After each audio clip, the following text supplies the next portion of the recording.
बिस्मिल्लाहिर्रहमानिर्रहीम अस्सलामुअलैकुम students, this is Atif Ahmed your physics teacher. बच्चों, आज की इस वीडियो में हम डिस्कस करने जा रहे हैं एक्साइटेशन एंड आयोनाइजेशन पोटेंशियल को। और आज का हमारा टॉपिक बहुत ही आसान, सिंपल और छोटा सा टॉपिक है। इसके अंदर बच्चों हमने टोटल 4 पॉइंट्स को डिस्कस करना है, जिसमें नंबर 1 पे हम बात करेंगे एक्साइटेशन एनर्जी के बारे में, number 2 excitation potential, number 3 ionisation energy और नंबर 4 पर हम बात करेंगे आयोनाइजेशन पोटेंशियल के बारे में। लेकिन बच्चों, इन चारों पॉइंट्स को अच्छे तरीके से अंडरस्टैंड करने से पहले आपको पता होना चाहिए कि ground state and excited state of atom का क्या मतलब होता है। तो सबसे पहले मैं आपको वो रिवाइज कराऊंगा, फिर आपको मैं इन चारों पॉइंट्स के ऊपर लेकर आऊंगा। ठीक है, तो सबसे पहले हम बात करते हैं जी ग्राउंड स्टेट ऑफ एटम। बच्चों, जब एटम का इलेक्ट्रॉन अपनी लोएस्ट पॉसिबल एनर्जी स्टेट में होता है तो हम कहते हैं कि ये एटम जो है वो ग्राउंड स्टेट में है। ठीक है, इस स्टेट में इलेक्ट्रॉन जो है वो न्यूक्लियस के अराउंड रिवॉल्व करता रहता है, ना ही वो कोई एनर्जी इमिट करता है और ना ही वो कोई एनर्जी एब्जॉर्ब करता है, जब तक वो उस ऑर्बिट के अंदर ही घूमता रहता है। ठीक है, और यहां पर ये काफी लंबे अरसे तक रह सकता है। ठीक हो गया। अच्छा, एग्जाम्पल की अगर हम बात करें तो हम हाइड्रोजन एटम से एग्जाम्पल लेते हैं। हाइड्रोजन का एटम जो है उसमें एक इलेक्ट्रॉन होता है। ठीक है, और उसका जो लोएस्ट पॉसिबल एनर्जी लेवल है वो फर्स्ट है, n इज इक्वल टू 1। उसको हम ग्राउंड स्टेट में कहते हैं। जब हाइड्रोजन का जो इलेक्ट्रॉन है वो फर्स्ट ऑर्बिट के अंदर रिवॉल्व करता रहेगा तो हम कहेंगे कि जो हाइड्रोजन का एटम है वो ग्राउंड स्टेट में इस वक्त। ठीक है, तो मैंने यहां पे लिखा भी है, when electron is in its lowest energy state. जब इलेक्ट्रॉन अपनी लोएस्ट पॉसिबल एनर्जी स्टेट में होगा तो हम कहेंगे कि ये ग्राउंड स्टेट में। ठीक है, और एग्जाम्पल में हमने बात की हाइड्रोजन एटम की। इसका जो इलेक्ट्रॉन है जब तक वो फर्स्ट ऑर्बिट में रहेगा n इज इक्वल टू 1 में, तो हम कहेंगे कि ये जो एटम है उस वक्त वो ग्राउंड स्टेट में। ठीक है, अच्छा, फिर बात करते हैं एक्साइटेड स्टेट की कि एक्साइटेड स्टेट क्या होती है। ये बात बड़े ध्यान से सुनिए आपने, बहुत आसान है बच्चों। जब एटम को एनर्जी दी जाती है उसका इलेक्ट्रॉन वो एनर्जी एब्जॉर्ब कर लेता है। जब इलेक्ट्रॉन एनर्जी एब्जॉर्ब कर लेता है तो उसकी एनर्जी बढ़ जाती है। जब इलेक्ट्रॉन की एनर्जी बढ़ जाएगी तो वो फिर उस एनर्जी लेवल को छोड़ देता है और उससे बड़े एनर्जी लेवल में चला जाता है। ठीक है, जैसे यहाँ पे अगर मैं बात करूँ तो ये मेरे पास एक हाइड्रोजन का एटम है, ये इसका न्यूक्लियस है, ये फर्स्ट ऑर्बिट है जिसको मैं कह रहा हूँ कि ये हमारे पास ये ग्राउंड स्टेट है। इसके अंदर ये इलेक्ट्रॉन रिवॉल्व कर रहा है। अगर मैं इसको एनर्जी दे दूँ, ठीक है, तो ये एनर्जी एब्जॉर्ब करेगा इसका इलेक्ट्रॉन, उसकी एनर्जी बढ़ जाएगी तो ये इस लेवल को छोड़कर इससे बड़े लेवल में जा सकता है, यानी n इज इक्वल टू 2 में जा सकता है, 3 में जा सकता है, 4 में जा सकता है। ठीक है, जब ये एनर्जी एब्जॉर्ब करने के बाद इस लोएस्ट एनर्जी लेवल को छोड़कर इससे बड़े एनर्जी लेवल में चला जाएगा तो हम कहेंगे कि अब ये एटम जो है वो एक्साइटेड स्टेट में चला गया। इसको हम बोलते हैं एक्साइटेड स्टेट। ठीक है, तो सिंपली एक्साइटेड स्टेट क्या होती है कि जब एटम का इलेक्ट्रॉन एक्सटर्नली एनर्जी को एब्जॉर्ब कर लेता है तो फिर वो उस एनर्जी लेवल को छोड़कर उससे बड़े या उससे हायर एनर्जी लेवल में चला जाता है। इस स्टेट को हम बोलते हैं जी एक्साइटेड स्टेट।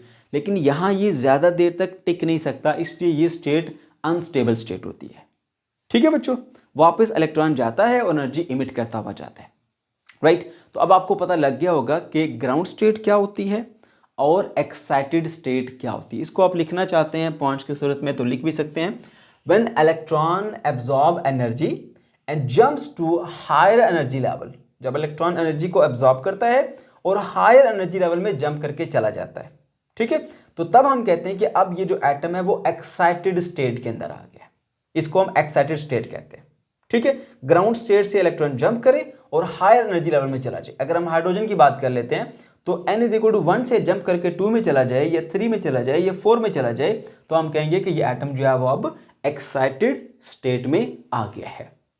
ठीक है बच्चों, ओके, तो ये था कंसेप्ट ग्राउंड स्टेट का और एक्साइटेड स्टेट का। अब हमने बात करनी है सबसे पहले कि ये एक्साइटेशन एनर्जी क्या होती है।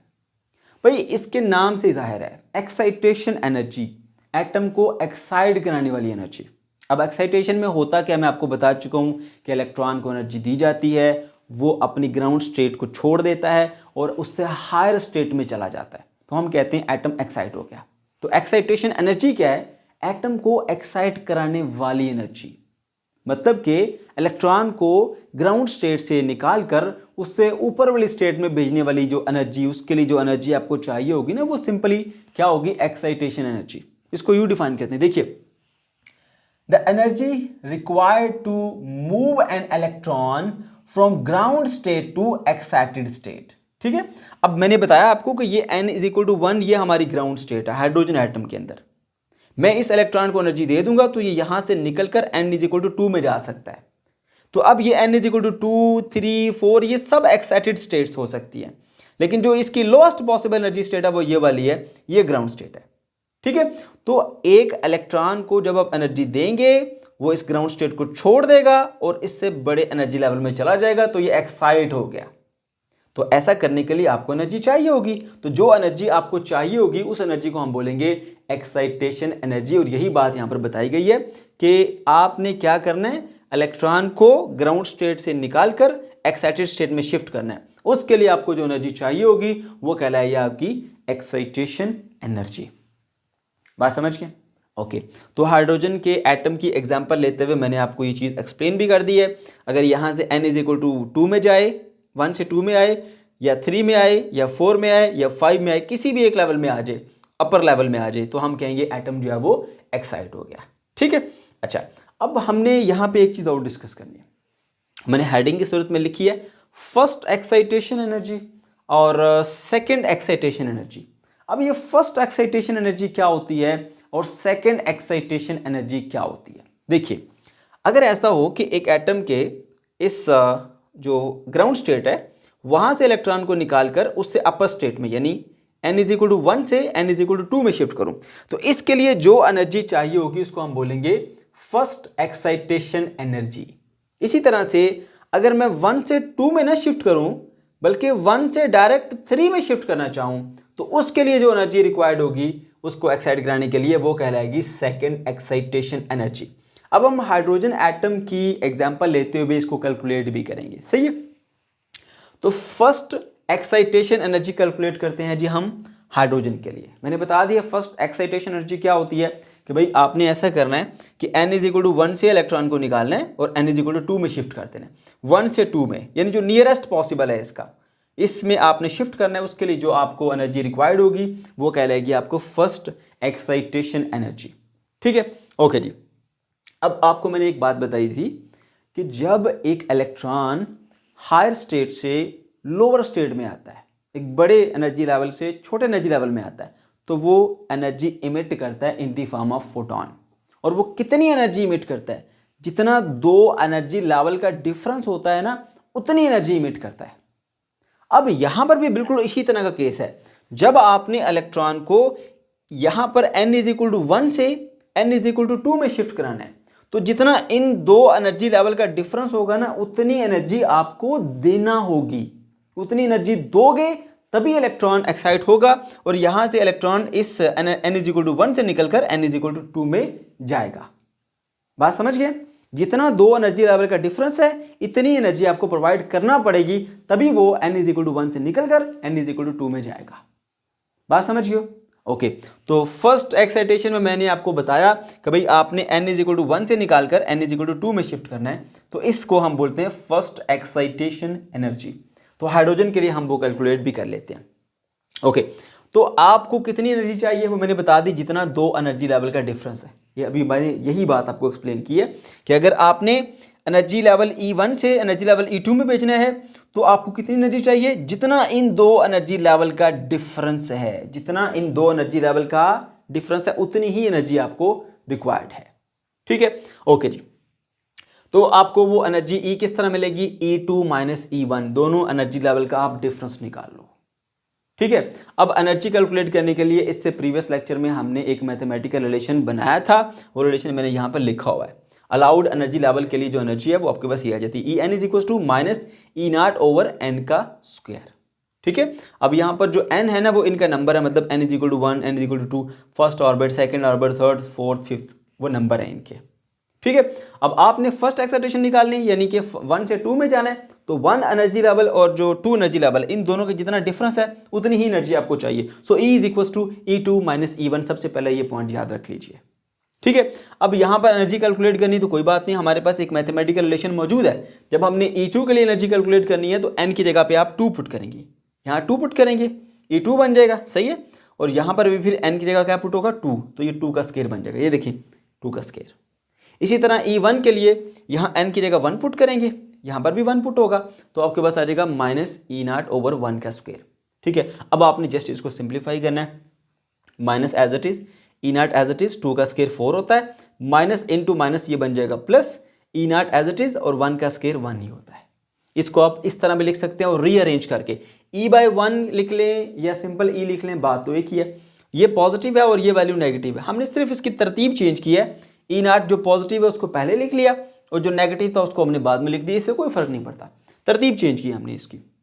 उसके बाद यहाँ पर भी हमारे पास जो है वो E0 है, ठीक है, ये E0 है, यहाँ पर भी E0 है, तो इन दोनों को हम ले लेंगे कॉमन, यहाँ से कॉमन ले लिया तो यहाँ पर E0 कॉमन चलेगा पूरा पूरा तो 1 आएगा, माइनस ये वाला माइनस, तो ये E0 कॉमन जाने के बाद 1/4। अब यहाँ पे आप इसका एलसीएम लेंगे तो ये बन जाएगा 3/4, ठीक है, 3/4 इंटू E0।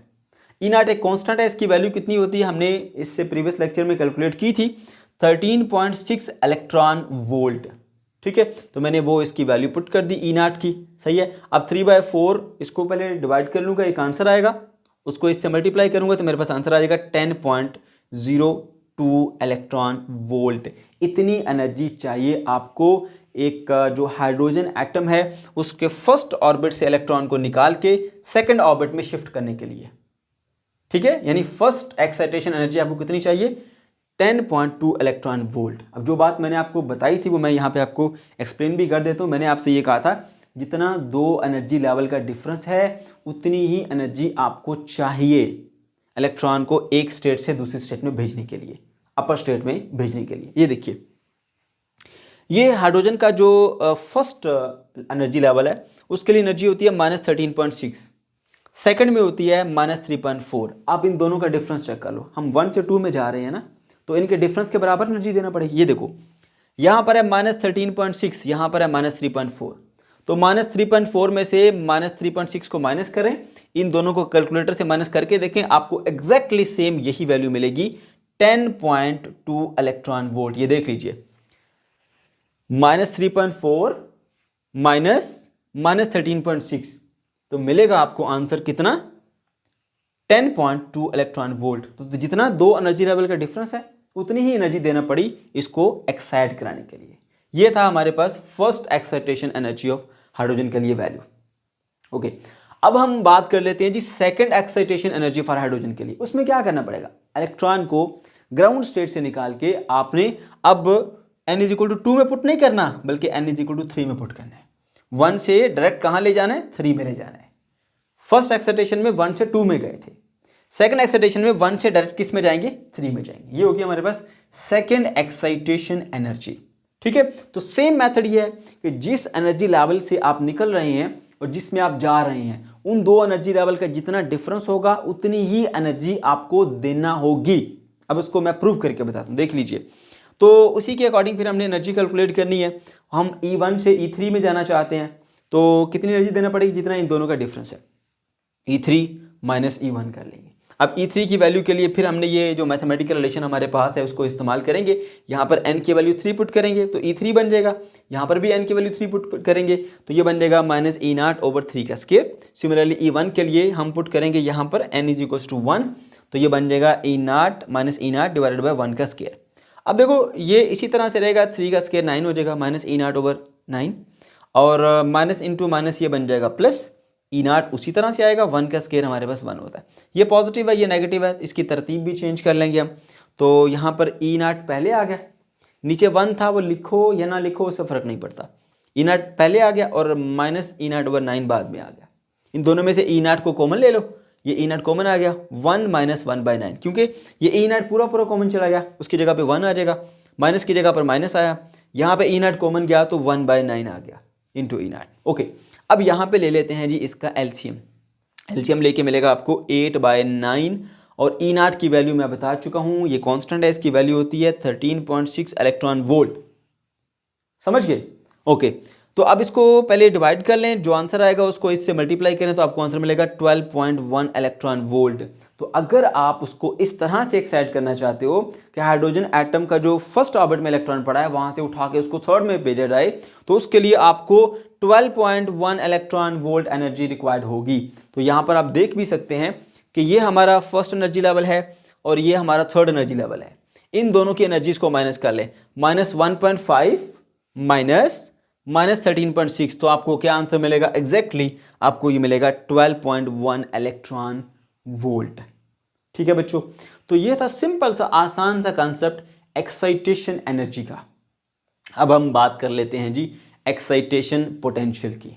ठीक है, हम किस तरह से एटम को एक्साइट करा सकते हैं? हम उसको एनर्जी हीट की सूरत में दे सकते हैं। ठीक है, इसके अलावा सिर्फ ये हीट वाला पॉसिबल नहीं, और भी तरीके हैं हमारे पास। हम एक इलेक्ट्रॉन भेज सकते हैं, वो जाके इस हाइड्रोजन के इलेक्ट्रॉन को हिट करे और यहाँ से इसको निकाल के ऊपर वाले एनर्जी लेवल में शिफ्ट कर दे। ठीक है, इस तरह भी किया जा सकता है। क्या बताया मैंने आपको कि एक इलेक्ट्रॉन भेजो, वो इलेक्ट्रॉन इसको यहाँ से हिट करे और यहाँ से निकाल के ना इसको यहाँ शिफ्ट कर दे। सिर्फ इतनी जोर से हिट करे कि यहाँ से निकाले और इससे ऊपर वाले एनर्जी लेवल में शिफ्ट कर दे, या यहाँ से निकाल के इससे बड़े लेवल यानी n=3 में शिफ्ट कर दे। ठीक है, उसके लिए फिर क्या करना पड़ता है? पहले तो एक इलेक्ट्रॉन को एक्सेलरेट कराना इतनी वेलोसिटी से कि जाके वो इस इलेक्ट्रॉन को हिट करे और यहाँ से इस लेवल से शिफ्ट करके उसको बड़े लेवल में ले जाए, n=2 में ले जाए या n=3 में ले जाए। ठीक है, अच्छा जी, वो हम कैसे करते हैं? वो हम ऐसे करते हैं कि हम पोटेंशियल डिफरेंस क्रिएट करते हैं इस तरह से। ठीक है, पोटेंशियल डिफरेंस में इलेक्ट्रिक फील्ड बनती है, यहाँ पे इलेक्ट्रॉन आता है, इलेक्ट्रॉन फिर इस फील्ड के थ्रू एक्सेलरेट कराया जाता है। पोटेंशियल डिफरेंस भी अप्लाई किया जाता है, इलेक्ट्रिक फील्ड क्रिएट की जाती है, उसमें इलेक्ट्रॉन को जब लाएंगे तो इलेक्ट्रॉन तेजी से इसकी तरफ मूव करेगा। अब जितनी ज्यादा आप पोटेंशियल करते जाओगे उतनी स्ट्रॉन्ग इलेक्ट्रिक फील्ड बनती जाएगी और उतना तेजी से इलेक्ट्रॉन इसकी तरफ जाएगा, यानी उतनी ज्यादा एनर्जी वाला इलेक्ट्रॉन आप बनाते जाओगे। जैसे जैसे आप पोटेंशियल को बढ़ाते जाओगे इलेक्ट्रिक फील्ड स्ट्रॉन्ग होती जाएगी, इलेक्ट्रॉन ज्यादा स्पीड के साथ इधर जाएगा, यानी ज्यादा एनर्जी के साथ मूव कर पाएगा। बात समझ गए? ओके, तो अब यहां पे जब आपने एटम को एक्साइट कराना है तो आपको पहले एक इलेक्ट्रॉन चाहिए, एक्सटर्नल इलेक्ट्रॉन। ठीक है, जिसको आपने क्या करना है? एक्सेलरेट कराना है। एक्सेलरेट कैसे कराएंगे? पोटेंशियल डिफरेंस देकर। ये कुछ पोटेंशियल डिफरेंस दिया, इलेक्ट्रिक फील्ड क्रिएट की, इलेक्ट्रॉन को उसने जो है मूव कराया। अब ये मूव करता हुआ इलेक्ट्रॉन सीधा जाके इसको हिट करता है। ठीक है, और यहां से निकाल के इसको ऊपर वाले लेवल में शिफ्ट कर देता है। ठीक है, अच्छा, तो अब जो आपको पोटेंशियल की वैल्यू चाहिए यानी पोटेंशियल डिफरेंस चाहिए इस इलेक्ट्रॉन को एक्सेलरेट कराने के लिए कि ये इस काबिल हो जाए कि इस इलेक्ट्रॉन को हिट करके n1 से n2 में पुट कर दे, या इस काबिल हो जाए कि इस इलेक्ट्रॉन को हिट करके n1 से n3 में ले जाए, तो उस पोटेंशियल को हम बोलते हैं एक्साइटेशन पोटेंशियल। ठीक है, अब देखिए जरा इसकी definition. The potential through which an electron should be accelerated, वो पोटेंशियल डिफरेंस के जिसके साथ एक इलेक्ट्रॉन को एक्सेलरेट कराया जाए, सो डैट ऑन कोलिजन, कि जब ये इलेक्ट्रॉन के साथ कोलिजन करे, it can lift electron from its ground state to ground state n=1 to excited state n=2, 3, 4। बात समझ गए? फिर से सुनो। The potential through which an electron should be accelerated, वो पोटेंशियल कि जिस पोटेंशियल से इलेक्ट्रॉन को एक्सेलरेट कराया जाए, सो डैट ऑन कोलिजन, कि जब ये इस इलेक्ट्रॉन के साथ कोलिजन करे, जब इसके साथ कोलिजन करे, so that on collision it can lift, ये लिफ्ट करा सके एक इलेक्ट्रॉन को from the ground state n=1 to excited state. और कौन कौन सी वाली? 2 में करा सकता है, 3 में करा सकता है, 4 में करा सकता है। Is known as excitation potential.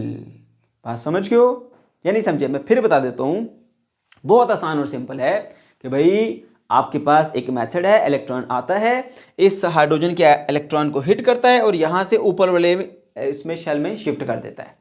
ठीक है, अब ऐसा कराने के लिए पहले एक इलेक्ट्रॉन को मूव कराना पड़ेगा। मूव कराने के लिए हमको इलेक्ट्रिक फील्ड चाहिए, इलेक्ट्रिक फील्ड चाहने के लिए हमें पोटेंशियल डिफरेंस चाहिए। पोटेंशियल डिफरेंस दिया, इलेक्ट्रिक फील्ड मिली, इलेक्ट्रिक फील्ड ने इलेक्ट्रॉन को तेजी से इस तरफ को मूव कराया, एक्सेलरेट कराया। उस इलेक्ट्रॉन को हमने जाके हिट कराया हाइड्रोजन एटम को। ठीक है, उसमें पड़े इलेक्ट्रॉन को, इलेक्ट्रॉन वहां से निकला और ऊपर वाली जो एनर्जी लेवल है उसमें चला गया। ठीक है। अब इतनी एनर्जी तो इलेक्ट्रॉन के पास होनी चाहिए जो जाके इसको हिट करे और यहां से n=1 से n=2 में पुट करे। उसके लिए जिस पोटेंशियल से आप उसको एक्सेलरेट कराओगे वो पोटेंशियल आपका कहलाता है जी एक्साइटेशन पोटेंशियल। ठीक है बच्चों, ओके। अब हम बात कर लेते हैं जी आयोनाइजेशन एनर्जी के बारे में कि ये आयोनाइजेशन एनर्जी क्या होती है। लफ्ज पे गौर करें जरा। आयोनाइजेशन, आयोनाइजेशन लफ्ज निकला है आयन से। आयन कैसे कहते हैं? जब एक एटम इलेक्ट्रॉन को लूज या गेन करता है ना तो उसके ऊपर चार्ज आ जाता है, तो हम कहते हैं ये आयन बन गया। ठीक है, तो अगर एटम इलेक्ट्रॉन को लूज कर दे तो उसके ऊपर चार्ज आ जाएगा। जब उसके ऊपर चार्ज आ जाएगा तो फिर वो क्या बन जाएगा? आयन बन जाएगा। आयन बनाने के प्रोसेस को बोलते हैं आयोनाइजेशन। आयन बनाने का प्रोसेस समझ गए? आयन क्या होता है वो भी बता दिया। आयोनाइजेशन क्या होती है? आयन बनाने का प्रोसेस है सिंपली, राइट, ओके। अब आयोनाइजेशन एनर्जी क्या है? भाई एटम को आयन बनाने के लिए जो एनर्जी चाहिए, मतलब कि आपने क्या करना है, एक इलेक्ट्रॉन जो एक एटम के अराउंड रिवॉल्व कर रहा है, मतलब उसके न्यूक्लियस में रिवॉल्व कर रहा है, उसको वहां से निकाल के बाहर फेंकना है। उसके लिए कुछ ना कुछ एनर्जी चाहिए होगी। जितनी एनर्जी चाहिए होगी वो एनर्जी कहलाएगी आयोनाइजेशन एनर्जी। ठीक है, वो एनर्जी जो एक एटम में से इलेक्ट्रॉन को कंप्लीटली रिमूव करने के लिए चाहिए होती है वो कहलाती है आयोनाइजेशन एनर्जी। इसको आयोनाइजेशन इसलिए कहते हैं कि जब एटम में से इलेक्ट्रॉन निकल जाता है तो फिर वो एटम नहीं रहता, वो आयन बन जाता है। क्यों? क्योंकि उसके ऊपर चार्ज आ जाता है। ठीक है, तो ये चार्ज बनने का जो प्रोसेस है इसको हम आयोनाइजेशन कहते हैं। तो आयोनाइजेशन के लिए कुछ एनर्जी तो चाहिए होगी, उस एनर्जी को हम आयोनाइजेशन एनर्जी कहते हैं। कैसे डिफाइन करेंगे जरा देखिए इसको। The minimum energy required to remove an electron from the atom. एक एटम में से इलेक्ट्रॉन को निकालने के लिए in its ground state n=1 is called ionisation energy. मतलब एक एटम का जो इलेक्ट्रॉन है वो ग्राउंड स्टेट में है। ठीक है, अब उसको ग्राउंड स्टेट में आपने उठा के एटम से बाहर फेंकना है। उसके लिए जो आपको एनर्जी चाहिए उसको हम बोलते हैं आयोनाइजेशन एनर्जी। ठीक है, तो ये भी बिल्कुल उसी तरह का, बस फर्क क्या है कि यहाँ पे आप क्या करते थे कि आपने इलेक्ट्रॉन को यहाँ से उठा के बाहर नहीं फेंकना, बल्कि सिर्फ आपने इलेक्ट्रॉन को यहाँ से ऊपर वाले एनर्जी लेवल में शिफ्ट करना होता था। यहाँ पर क्या करना है कि सिर्फ ऊपर वाले एनर्जी लेवल में शिफ्ट नहीं करना, उठा के मुकम्मल तौर पे इसको बाहर फेंकना है, निकाल देना है एटम से, आउट कर देना है उसको। ठीक है, ये फर्क है दोनों में।